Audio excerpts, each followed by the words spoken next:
on Facebook a couple days ago, and Dolly said that you guys were having a meeting out here, and it really touched my heart. See, today is January 19th. 2 years ago today,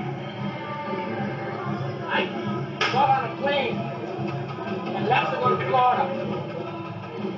You see, I used to walk around this school. I don't know if you guys remember a white man who used to walk around here. That's someone, Joseph. That used to be me. I walked around this school for 20 years. 20 years. I used to come through here. But you see, that day, January 19th, I made a stand. I gave my life to Jesus Christ. And I made a stand that day, and I got on that plane, and I put my life in God's hands. And in 2 years, see what He has done for me? See what He can do for you. Believe me, you've got to get to the point where you're going to make that stand. It might not be easy, especially in this environment, because you got a lot of different influences on you. But as the Word of God says, as God told Joshua, He said, be courageous, for I am with you. See, when you get in that environment, that fear will come up. Now, do I really want to make a stand for God here? When I see my brother or my sister doing something today, right? Or should I just turn the eye and not say nothing? You are the one who can change the whole attitude in a room. You can be that one to walk into that classroom and dictate what that environment is. Do not allow your environment to dictate you. You see that? You have the ability. God has given you the power, man. You don't know what you have at your access. You don't know what you can accomplish. But you got to put your mind to it and make a stand. You know, I was talking earlier about Malcolm. I was talking about theft. You know, we all have theft now. In school, particularly, but in life, and every day we have a test. When you have a test, how do you get to the next grade? How? How do you get to the next level? You've got to take the test, right? So the only way you can get and mature is by going through that test, man.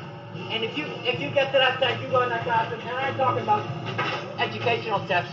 I'm talking about going into an environment and being put in that situation where God is testing you.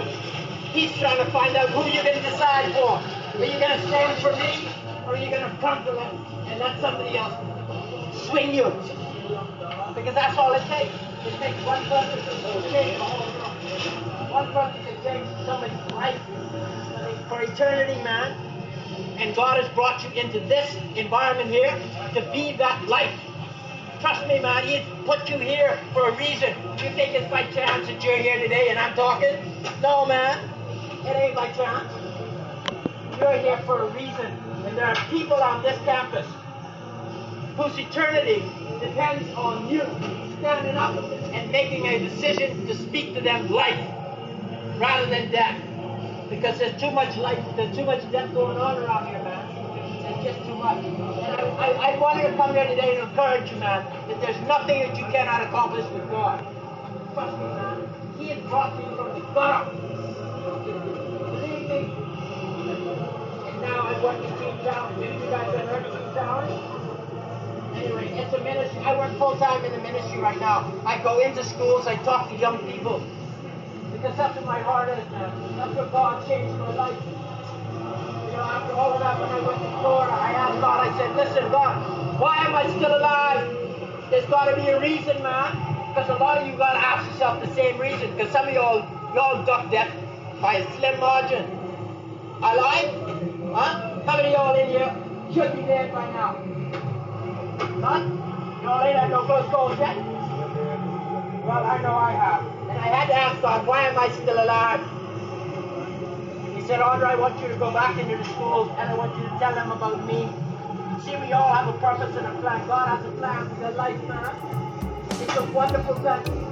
What does it say in Ephesians 3:20? It says, your mind is not even able, our mind is not seen or ears heard what God has planned for you. You can't even imagine the plans God has for your life. You want to be a doctor, man? Look here. He wants to give you a whole hospital. If you put it up, if you make that stand and go follow him. God knows what the rewards are. Anyway, I just wanted to encourage you guys today, and I want to thank you for listening to me today. All right? God bless y'all.